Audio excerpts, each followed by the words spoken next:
quick background of the play you're about to see and make a few comments that I think will help you as you enjoy the production today. We Are Hmong actually started as a Renaissance school class last year, first semester. Had an idea that I thought that it would make for a very entertaining and educational story if we could have students from the Renaissance school, our Hmong students, bring in stories from their families, their parents, their grandparents, and share those stories of their lives in Laos, what they experienced during the Vietnam War, their escape to Thailand, life in the refugee camps, and some of the struggles that faced the Hmong here in the United States. So over the course of 2 semesters, we gathered information from those families. And then the task was, okay, how do we take all these stories and turn them into a theatrical production? That took another semester's worth of work. And a lot of struggle in trying to figure out what do we keep in the script and what do we leave out. There was so much information that we had that we didn't want to put together a 3-hour epic Ben-Hur or something like that. So we thought, how can we do this and get the stories across in a very compact and timely production? So that's what you're going to see tonight. I want you to know also that when you hear some of the first-hand accounts, these are all true stories. These are all true stories that families of our students experienced. A couple other things I just wanted to point out. I apologize for the small fonts in the program. So I will help you out with that a little bit. We are fortunate enough to have one of the Hmong elders from our community here for all of our shows, Mr. Zablong Vang, and he'll be playing an instrument called the keng for us. And my apologies if I mispronounced that. I'm having trouble with that word. But just a little history on that. We originally wanted that to be played by a high school student. We couldn't find any high school students that could play that instrument. And it took a while for us to locate somebody in our community that could play that instrument. And we realized it could be becoming one of the lost arts of the Hmong culture. A little bit about the keng. It's a bamboo and wooden mouth organ found throughout Eastern Asia, one of the oldest harmonic instruments in the world. For the Hmong, the indisputable difference between their instrument and those of other ethnic groups is that the Hmong keng speaks. To the Hmong, the keng is not an instrument designed to produce music. It is a bamboo voice that intones a highly stylized and ritualistic language. Thus, music and speech are inseparable. We also have a group of elementary and middle school girls from the Appleton area school district. 2 of them are from the Black Creek Middle School. They'll be doing a traditional Hmong dance for you this evening. And just a little bit about the song, the music, and the dance. The Hmong miss their home in Laos. This song remembers the everyday details of that peaceful life. The playing of the flutes represents words spoken through the instruments that only the Hmong elders can understand. And then one other piece for you. We have this little bit about the Oath of Allegiance. The students, when we were writing this play, they all felt that it was important that we include the Oath of Allegiance, the oath that you have to take when you become a United States citizen. Well, when we found it, boy, it's extremely long. It's wordy and it's difficult to recite. We thought, boy, that will kind of slow things down, bog things down. What are we going to do? Well, the kids had the idea to turn it into a 1-minute rap hip-hop dance. So when we get there, you'll know when we're there, try to listen closely to the words, because we've taken many of the words from the Oath of Allegiance and put it into this rap song. So that was, just wanted to come out and give you a little insight into the play you'll see. Remember, these stories are true.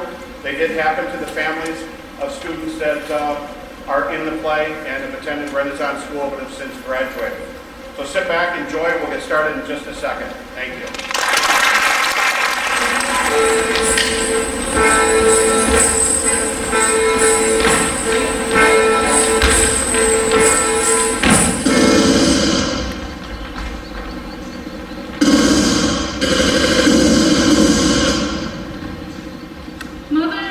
laid my brother in the hollow opening of a dead tree and covered him with leaves. I knelt down and whispered, "Goodbye." Everything for us. Their country, their home, their peaceful way of life, most of their families, everything that we would cherish. We promised them our continued support.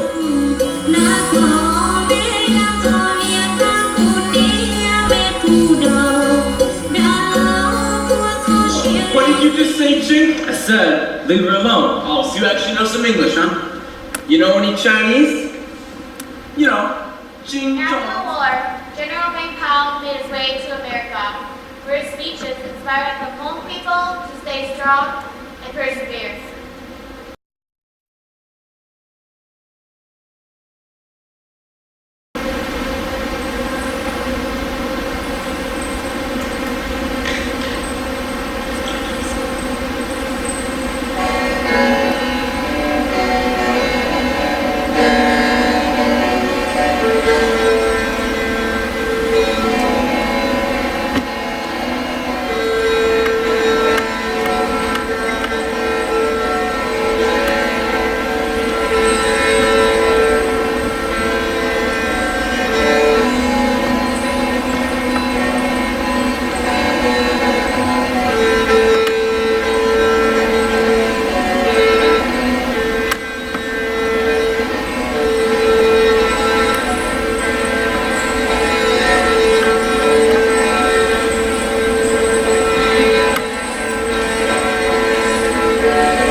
If the words happily ever after could serve not only in fairy tales, but also in our reality, the world would be ever so beautiful.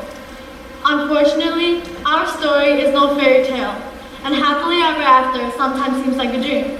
But we are strong, and we believe that happily ever after is on its way.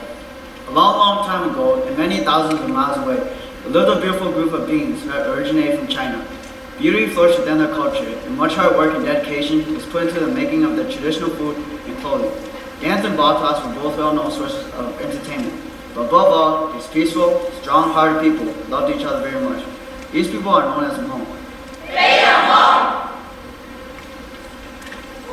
I'm so nervous for this project. What are you going to do? I don't know, but this project is going to be so stressful. I already have so much to do. Yeah, I don't know how our teachers expect us to do all this homework and get good grades. Yeah. Wait! What project? Really, Carly? Oh my God, Carly. The project our teachers just spent the entire class period talking about? Our history project? On our family tree and ancestry? Are you kidding me? Wow. Oh. My family came from France. Well, I'm adopted. I have no idea where my family came from. What am I supposed to do? Well, I don't know where my family came from either. I think we're Irish. My parents drink a lot. Well, I think my parents came from Thailand. Wait, Thailand? I thought you guys were from China. China? We're not from China. Are we? Well, not now, but Hmong people came from China thousands of years ago. Yeah, our people left China and moved to other countries like Laos and Vietnam. Yeah, the soldiers chased us through the jungles. Jungles? What jungles? The jungles in Vietnam and Laos. I think we came from Russia. You know, Siberia? Siberia. Wait, what did you say? What do you mean Mongolia? Yeah, Mongolia. How are we from Mongolia? You guys are from Mongolia? Well, it makes sense. I mean, dark hair, brown eyes. I thought you guys are from Iceland. Iceland? Does it look like I have blonde hair and blue eyes? Guys, calm down. It's not that big of a deal. I mean, we're in America now. No, it is a big deal. We at least need to know where we came from. Hey, aren't all you Hmongs related to each other? We're not Hmongs. It's just Hmong. Hmong. Ew, sick. We're all not related. You're not? No. Well, if you're not all cousins, or at least not related, what's to do with the clans? Yeah, I want to know about the clans and where they come from. Well, there's a bunch of stories about the clans and where each one comes from. Shout told the mole people that the world was going to be flooded. A man went looking for a mole. He dug deep, and when he found one, the mole said, "Why are you wasting time? I'm trying to dig a hole deep enough to protect me from the flood that is coming. You should go and build a boat and put your children and all your animals in it. Dig a deep hole and fill it with seeds that you will need to start your lives over." When the man returned to his village and told the people what the mole told him, they thought he had gone mad. The man started to build his own boat, but his neighbors still didn't believe him.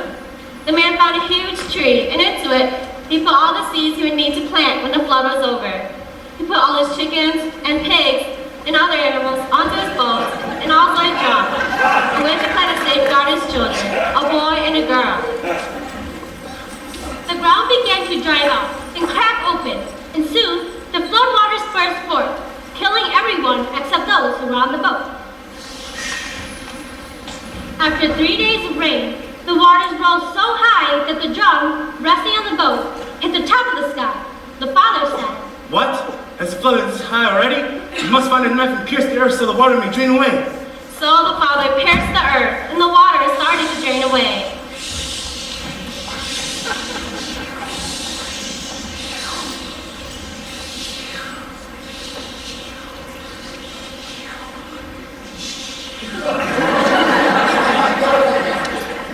As he was doing this, the drum containing his 2 children fell overboard and was swept away into a whirlpool created by the draining water. The ship was caught on the branches of a great tree, preventing it from falling the drum into the whirlpool. Then the waters receded, and the boy and girl could see dry land. Shao called upon the hawks in the sky and told them to gather some logs, and so they did. As the logs were brought to dry land, the logs crumbled and became mulch that created a pathway so the boy and girl could leave the drum and walk on the earth. This story has many versions, but in the end, the brother and sister were forced to marry because they couldn't find any other human. The child, born of this relationship, looked not like a child, but a big ball of flesh.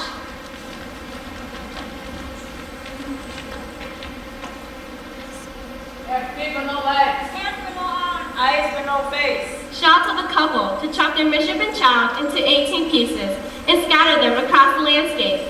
Which they did. From these pieces were the 18 clans of the Hmong people, and that is how people were brought back to Earth. Of these 18, there are 10 major clans. Cheng, Her, Wei, Lord, Tao, Bang, Zhao. All of these clans are represented by the 5,000 Hmong living in the Fox Valley.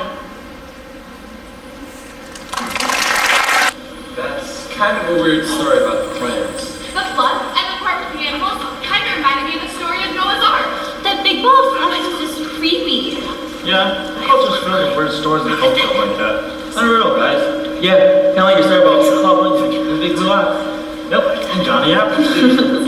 All cultures have stories and myths like that. Wait, so is this myth about the Hmong being some kind of... I went to camp once. Camp Nana Boat Show. Really, Carly? Camp Nana Boat Show? Actually, I was born in a refugee camp in Thailand. Really? A refugee camp? Yup, Camp Pananikom. How did you end up there? That's where my parents live. Your parents lived at camp? What happened to your house? It was destroyed. The whole village was destroyed. How did that happen? It was a long time ago, during the Vietnam War. Wait, didn't we fight that war against the Viet Cong?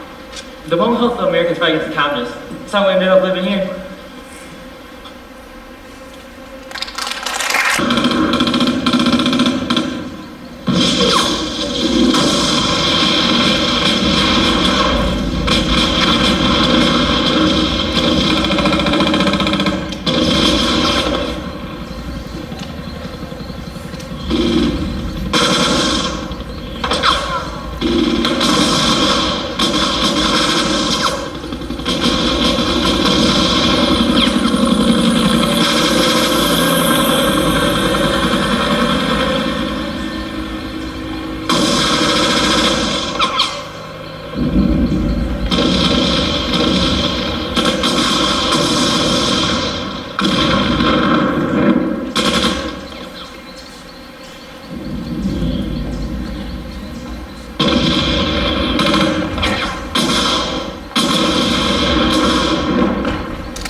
Many people don't know why the Hmong are here in America.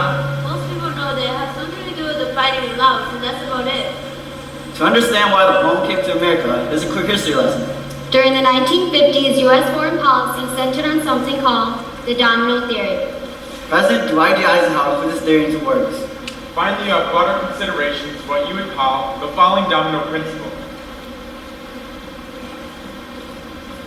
You have a row of dominoes set up. You knock over the first, and then what will happen to the last one is a certainty that will go over very quickly. So you can have the beginning of the disintegration that will have the most profound influences. The United States believes that if one country, Vietnam, Came under the influence of communism, then the surrounding countries. Laos, Cambodia, Thailand, Malaysia, Indonesia, Burma, India, will quickly fall like dominoes to communism. In order to stop this from happening, the U.S. went to the war in Vietnam to stop the spread of communism. The war in Vietnam officially began in 1961. With the help of the CIA, General Vang Pao became the leader of a secret Hmong army. Officially, Laos was a neutral country, and now U.S. activities were kept secret. the Secret War. So let's set the record straight. The Hmong helped the Kennedy, Johnson, and Nixon administrations in the secret Lao theater of the Vietnam War. The Hmong were told that if they helped, the United States would always be there to protect them. General Vang Pao's forces kept his enemy forces at bay for 10 long years. This meant that the 70,000 North Vietnamese soldiers fighting in Laos were not available to kill Americans in South Vietnam. The Hmong gathered critical intelligence, rescued many downed U.S. pilots, and sabotaged the Ho Chi Minh Trail running through Laos. Over 100,000 Hmong died as a result of the war.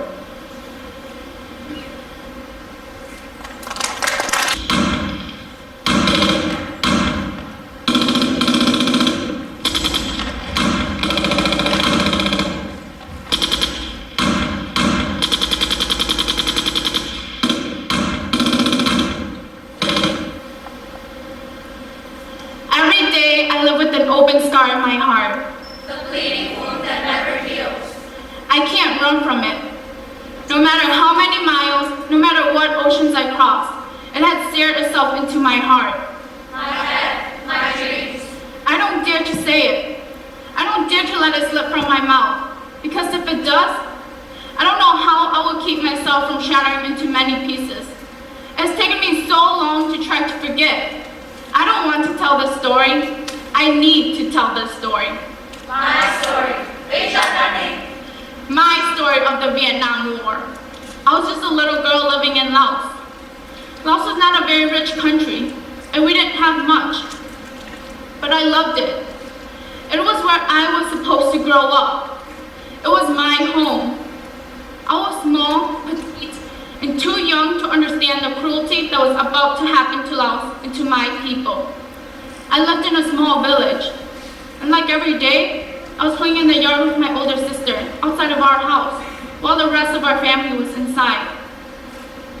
It was supposed to be peaceful. It was supposed to be a typical, normal day, but it wasn't. A loud thundering broke the quiet and shook the ground. The thundering cracked again and again, and it seemed to tear the ground and the trees apart. I was confused and scared. My family rushed out of the house. My father grabbed my arm. He grabbed it so tight that it hurt. He kept shouting, "Everything is going to be okay." He shouted it over and over again. I now know that the thundering was bombs, and that my village was being destroyed. My father let go of my arm and told me to stay by his side as he ran into the trees. The entire village was running into the trees. I fell down, and when I got back up, I could no longer see my father or any of my family. I started running with everybody else, deeper and deeper into the trees. I ran until I came upon a pond and fell to my knees for a drink. I think I must have passed out, because the next thing I remember is seeing my older sister. Not knowing what to do, we made our way back to the village. It was empty. Most of the houses destroyed. We stayed there by ourselves for a couple of days until Dad came back. He ran to us and squeezed us tight. He had not expected to find us there. Big sister was crying, tears running down her pale cheeks. Father came back to look for food, to help feed the people of our village who were still hiding in the jungles. No villagers dared to come back, but my father did. He came back to help, and he found us. He then brought us back to the hiding place, and then he and the villagers talked for a long time. It was decided that we would all go to Thailand. We had to move quietly in order to avoid the men who were hunting us. Sometimes they shot and threw bombs at us. I'm not sure when. I don't want to remember. But my sister had part of her legs blown off. Mother had to tie strip off to try to stop the bleeding. There was so much blood. My father carried my sister on his back through the jungle. And after a while, he began to fall behind the rest of the group. At first, they would slow down and wait for him to catch up. But I could tell that the rest of the village was upset with Father. He was slowing them down. The rest of the village made my parents face the hardest decisions of their lives.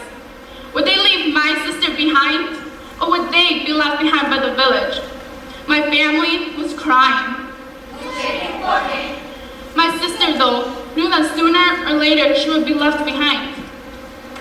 I could tell by the looks in her eyes. Father laid her down beneath a large tree.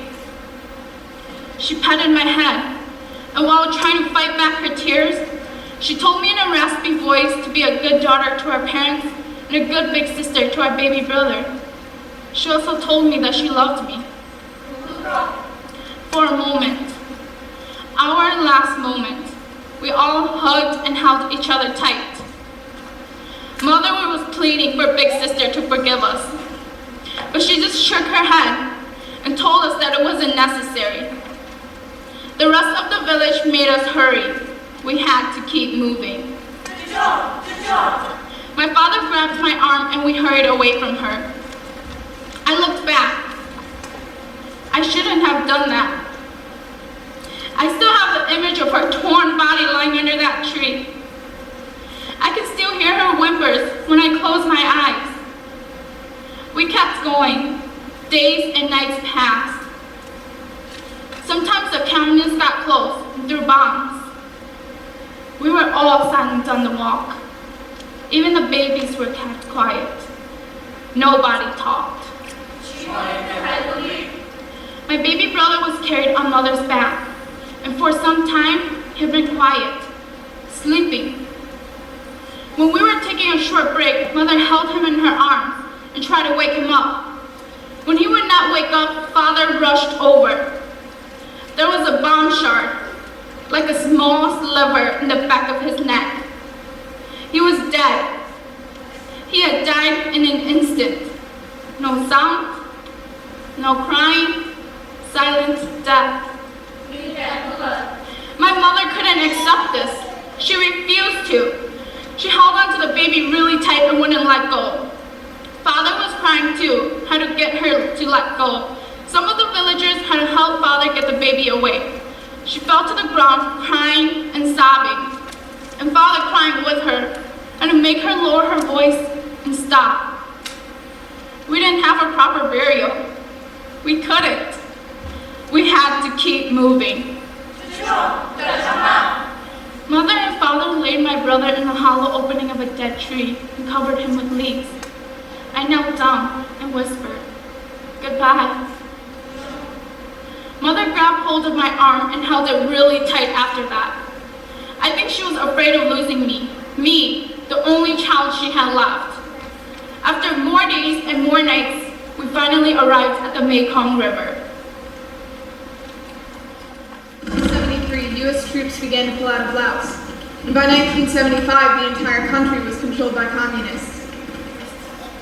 I flew 2 tours in Vietnam and 1 in Laos working with the Hmong. It all comes back to me very painfully. It now bothers me a great deal how we just packed up and left those people. We knew they were going to suffer. I find it hard to believe that anyone in this world would ever trust us again. As far as I'm concerned, our word is no good. I flew one of the last American planes out of Laos. When I heard that General Vang Pao and some of his commanders had been pulled out, I assumed that the bulk of the Hmong had been left behind. The first thing that crossed my mind was that there was going to be a game of hare and hounds, with the Hmong being the hares. Knowing the communists, I figured they would hunt the Hmong until they exterminated them. Who's to complain? As it turns out, nobody did. Almost immediately, the communists began taking revenge on the Hmong, vowing to completely wipe them out. The borders were closed, and the Mekong River became a Berlin Wall.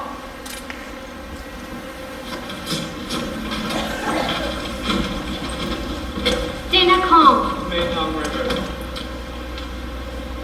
One of the longest rivers in the world. It's kind of slow, especially during the monsoon season. To escape Laos, we have to cross this river. Many will be killed along the way. We spent 3 years hiding in the jungles. We tried many times to cross the Mekong. We were hungry. Always hungry. My grandparents died along the way. They were old and hungry. Always hungry.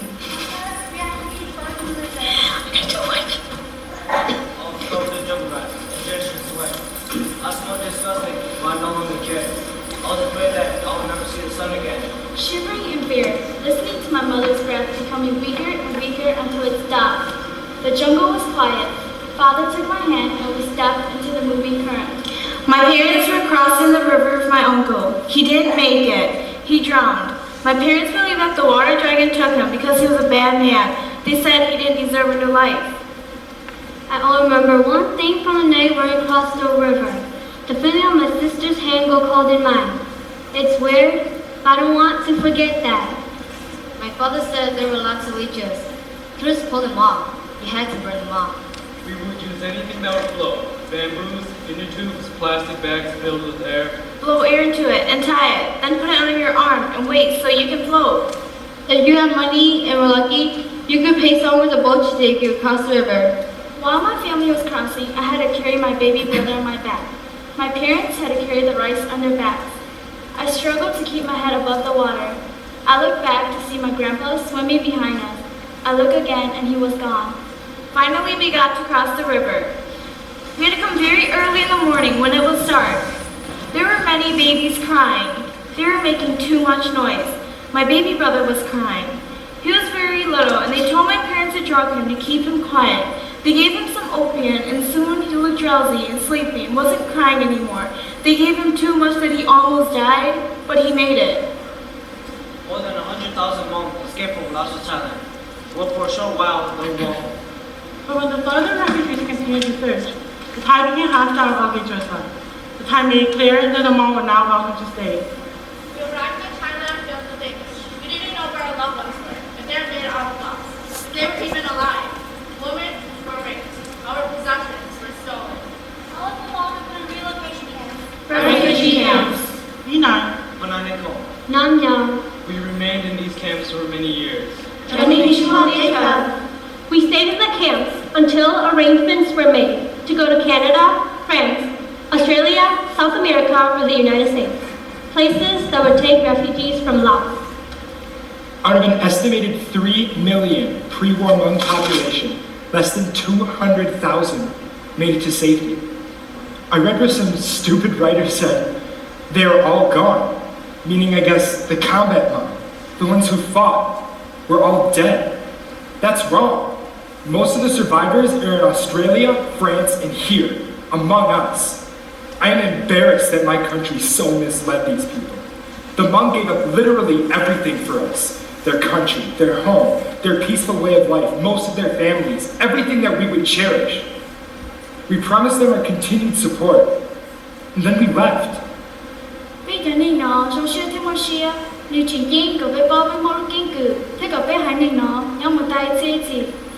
We are a strong and proud people. It is important that our culture survives.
I am from the suffering of a nation, a of pain and screams.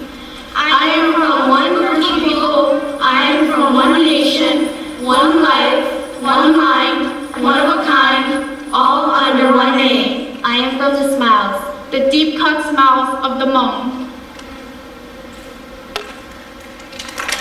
Cú nhớ được cho hỗ trợ, mua cho thế sẽ hình. Cú nhớ được cho lộ tờ, nếu cú to hình li. Cú nhớ lúc cho mẹ mẹ, nhớ quần là cao trong. Cú nhớ được lúc xưa ở chỗ nhẹ, vì lúc tích thờ ở chỗ. Xin đầu, xin tua, nó bỏ thế xí sư. Bông bó thế cho lọ, cho thế lộ tờ. Cú nhớ được sự kế chỉ rõ, lần đầu lúc tích thờ, cho kế mong. Thế số bỏ số cử. Cú nhớ được ý hải ni. Cú nhớ lúc tích thờ. Ít cho xìa, xí cho kia. Ít tôi nên rong. Sau đây yêu chủ chữ hủy lúc bề. Cú nhớ được lúc chữ mong lần gì. Nhau chỉ hải, siêu hỗ thiểu bê mong.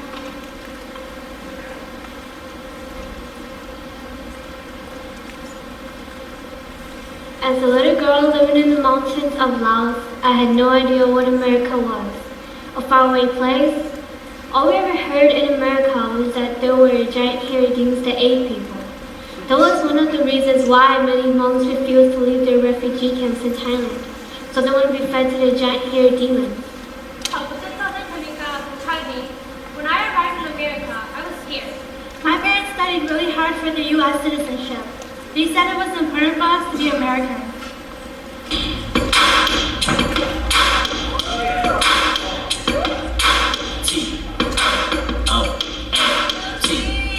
The oath of allegiance.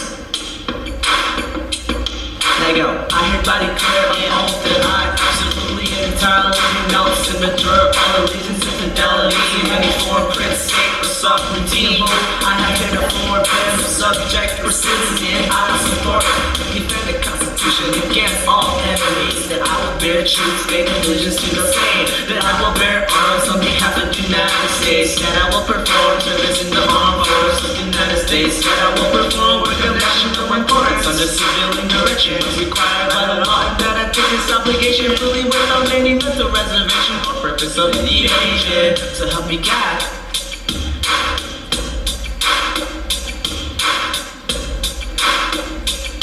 Let go.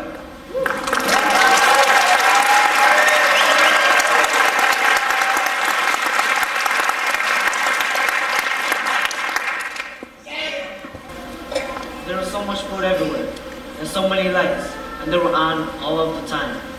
I had never seen TV before. I watched cartoons. There was talking animals. I remember my parents. We had to learn how to use the stove and the refrigerator. I remember my parents tried to cook out some food. They turned the stove. We had the electric kind. They got hot, and the one turned off, but they turned the other burners instead. Pretty soon, all 4 burners are on, and we didn't know to turn them off. It seems funny now, but it was scary when it happened. Cuando llegué de Jamaica, I was so excited. Lots of things in America was scary.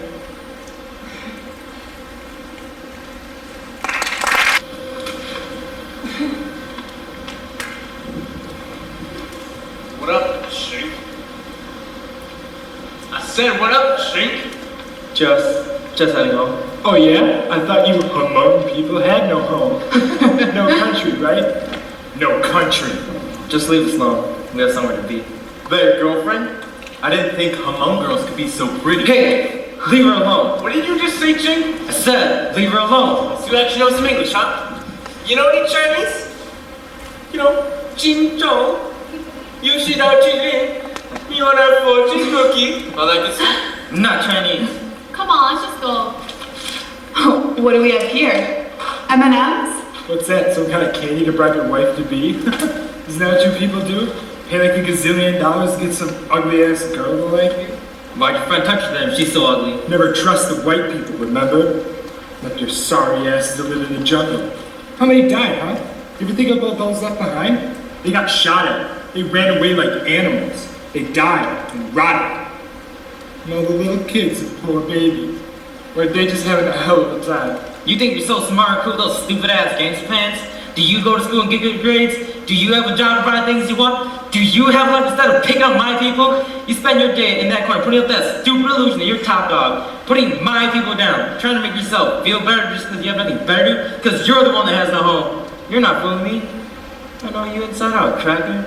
You think you're so tough, don't you? Leave him alone, you jerks! Leave him alone! What are you doing to you guys? You're not so tough now, huh? Got anything more to say? Any last words? You're nothing but a worthless piece of crap. Leave him alone! Leave him alone! It's wrong with you people! I think you heard him bad. Come on, guys, let's get out of here. Come on, before someone sees us. All right, let's go.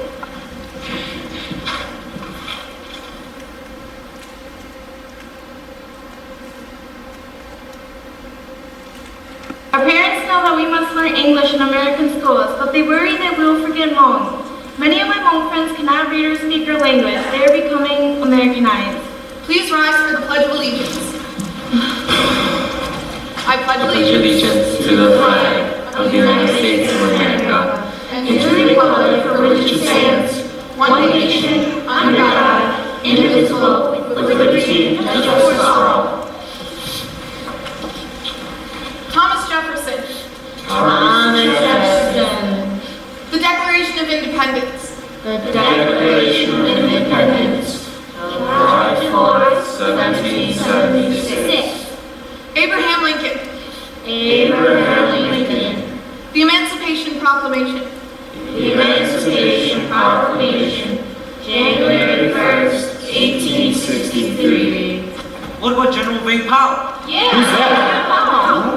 General Vang Pao. Please sit down. Why don't you teach us about General Vang Pao? I said sit down.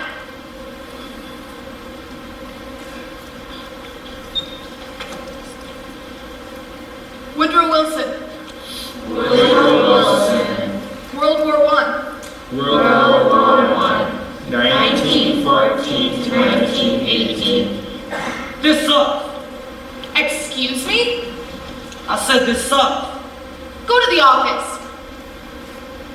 I said go to the office. Whatever.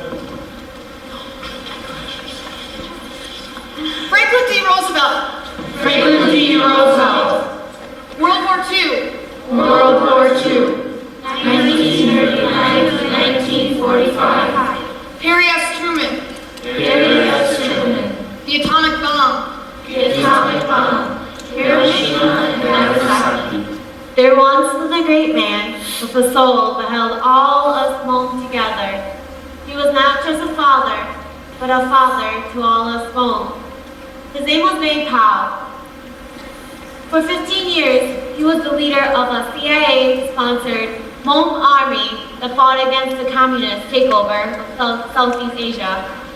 After the war, General Vang Pao made his way to America, where his speeches inspired the Hmong people to stay strong and persevere. For those of us Hmong who can call America home, are fortunate indeed. We live in the most generous and prosperous nation on earth. We have opportunities that other fellow Hmong throughout the world cannot even dream of because they have never known it. Yet, with this tremendous progress and success, it is still very important for us to keep and preserve our history, culture, and remember our roots. General Vang Pao passed away on January 6, 2011. We lost our hero, our leader, our father. When he died, it was as if he took a piece of all Hmong people with him. General Vang Pao was a strong leader that spent many years fighting on the American side. Former CIA Chief William Colby was called Vang Pao. The biggest hero of the Vietnam War. Ours is a debt of gratitude that remains unfulfilled. For today's Hmong Americans, yours is a legacy of courage and valor. General Vang Pao was denied the right to be buried at Arlington National Cemetery. We call it the American dream. What is the American dream? Having a family, living in a big house with a white picket fence. Having money. Power. Influence. Having a job. Putting food on the table. And clothes on the kids. Having money. Yeah, but what about our American dream? My dreams don't fit in with the American reality. Many of us came to the United States school days, being up and being down. Physical and emotional rest. Sought shelter in America. We want to be saved. They I was terrified of the law of school. Imagine what I must have been thinking when my teacher asked, What do you want to be when you grow up? How could we even begin to imagine about the possibilities? many of us have been living in refugee camps in Thailand, and now we're living in a place with technology centuries ahead of what we left behind. Internet, Cable, satellite, HDTV, plasma, laptop, cell phone, texting, microwave, popcorn, iPod, iTunes, iPhone, iTouch, iPad, iThis, iThat, iQuit. Michael, did those guys really beat you up?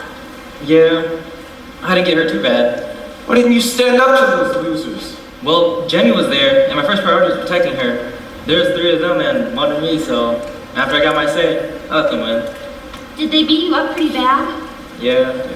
Why don't you ask Ruby? She was there. What? You were there? Yeah. I was. How could you do that to Michael? You're such a jerk.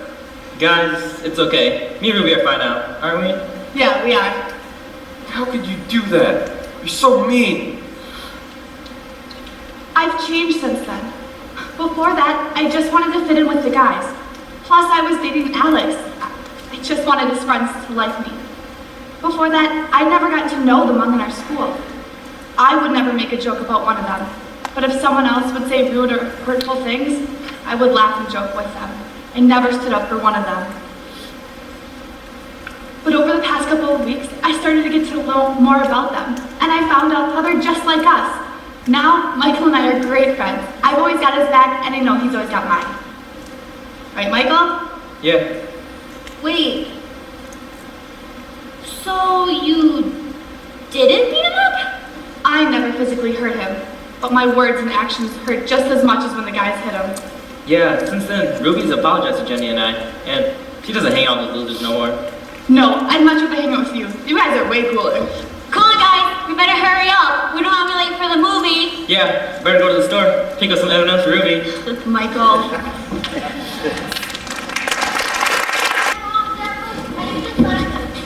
Sign what?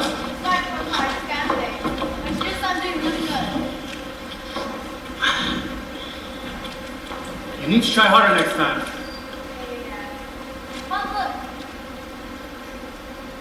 I'm so proud of you. Keep up the hard work. Where's your brother and sister? Go get them and tell them to come downstairs. We need to see the report cards too. Amanda, Kevin, Mom and Dad need to see your report card. Okay.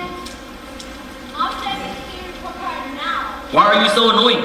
Why'd you have to tell Mom and Dad we got it today? Are you stupid?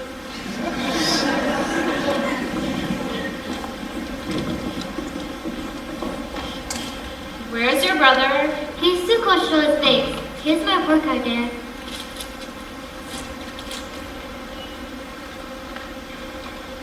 So? Your grades are better with the after school help you've been getting. Just make sure to ask the teacher for help if you don't understand. I will, Mom. Thanks. What about your brother? Where is he? Tell him to come show me. I told you you want to see him, but you don't. Hold on, I'll get him.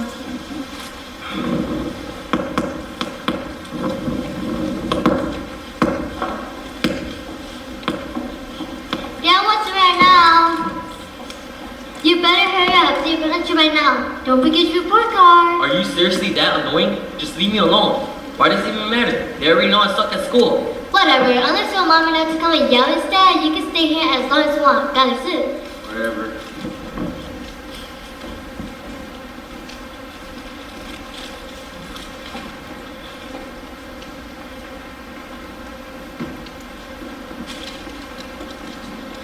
Where is it?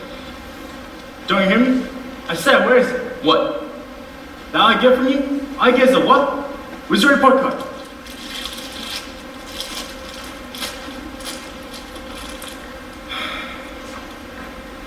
If you ain't got nothing to say, I'm gonna go now. Don't you dare move. How can you expect me not to have anything to say about this? You need to understand that this paper can decide your future. We've been through this how many times, huh? How many times? Tell me. I've told you before. If you get good grades, you go to college. Find a good job. Have a good life. If you do bad in school, you end up nowhere. You hear me? Nowhere. Why do you always say this? I don't need school. I don't need education. I don't need you telling me how to live my life. I got my friends, they understand me, and they'll always be there for me. I don't need you and your stupid ideas to get in my way. Your friends can't help you with anything. They just want to use you for the bad things they're doing. When something bad happens, you will be the one who will get blamed for it. Then what? Will they still be there for you? No, they will leave you. They don't care about you. You will be asking us to help you. Your friends are no good for you, you hear me? They're no good. What your father said is true. We just want what's best for you. Why don't you just stay out of my life? Don't you dare raise your voice to your mother. You have no idea what your mom and I have to go through every day to be where you are right now. We work hard every day just to support you and your sisters. I work overtime almost every day. You have no idea. Your mom and I never get the education we want. We don't want you to live the life we live. Don't you dare stand there and say that we don't do anything. Would you want to work on a job where nobody even has respect for you? Where the pay is lousy and there's no time to sit down and rest? I don't think so. You want a job that's easy and pays well.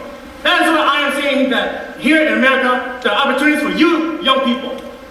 We want you and your sisters to have a good future. That is what we want. Look, if you keep trying and get good grades, all of your hard work will pay off. Well, you know what, Dad? I can't be the son you always wanted. Wow, I didn't know about any of that stuff. That's so cool. I mean, it's sad, but it's really interesting. There's a lot of history in there. It'll make this project so much easier. Hey guys, I've got an idea. Why don't we do this project together? Make it a big group effort. I think it'll help us a lot. Yeah, great idea. Great idea. Yeah, okay. We're in. Hey, everyone's up. Oh, hey. Just about to head home and work on this stupid history project. God, my dad's been all on my case lately. I don't even want to do this. Yeah, well, have fun. We're all gonna do this as a group effort. We're gonna work on it together. See you tomorrow. Wait. Hey, Wong? Yeah? Do you think it'll be okay if I joined your group? Didn't you say this project was stupid? Yeah, you said it was stupid. I actually like it. So far, I've learned a lot. Yeah, and I actually know what's going on for once. This is gonna be fun. Everything I've learned from you guys has been so interesting and exciting. Yeah, I learned a lot about my culture too. Why don't your other friends help you with this project? My other friends don't care about these dumb school stuff, Mom. Can I please work with your group? I promise, I'll work hard and put in a great grade effort. You never get good grades. Why do you want a good grade now? You're never in class. You spend more time in the principal's office than you do in class. You don't even care about school. Come on, guys. I just want a good grade for this. Just for this? You want a good grade just for this project? You know, getting a good grade on this project won't raise your grade for the class. I guess I understand, but from now on, I'm gonna try to get good grades. Why does it matter now? Well, you never get a kilo now. Basta daw niling siya nga. I want a better life. I want to be able to get a better job. I want to make my dad proud. Well, if you're really serious about this, I guess we could let you join. Thanks, guys. I appreciate this. From now on, I'm going to work hard, and I'm going to do it. It's like a blessing. A chance to be something important takes away the stressing. No more running and praying for life. No more crying and trying to survive. Looking for better days. Sunny days is all I'll see. Ignore whatever pain comes to me. Realize that education is the key. To live and be more than the American dream. Make your dream a reality. Escape a living hell. It took a minute in me to learn and conquer that insanity. I feel I no longer need to fake it. I feel we are going to make it.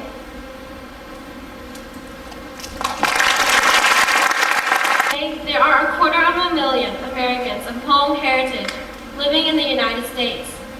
Although Hmong communities can be found throughout the country, Wisconsin has one of the largest. Here in the Fox Valley, there are approximately 5,000 Hmong residents. Recent studies said that it's likely that Hmong youth will be more successful in their education than any other immigrant or refugee group to come to the United States. One of the main reasons given is the importance of education in Hmong family values. Most of us will go on to college after we finish high school. It has been a long and difficult journey. It is important for people to know why the Hmong are here. Our parents and our grandparents have made tremendous sacrifices so we may have a better life here in America. We stay strong and we believe. We are Hmong. Peb Yog Hmoob.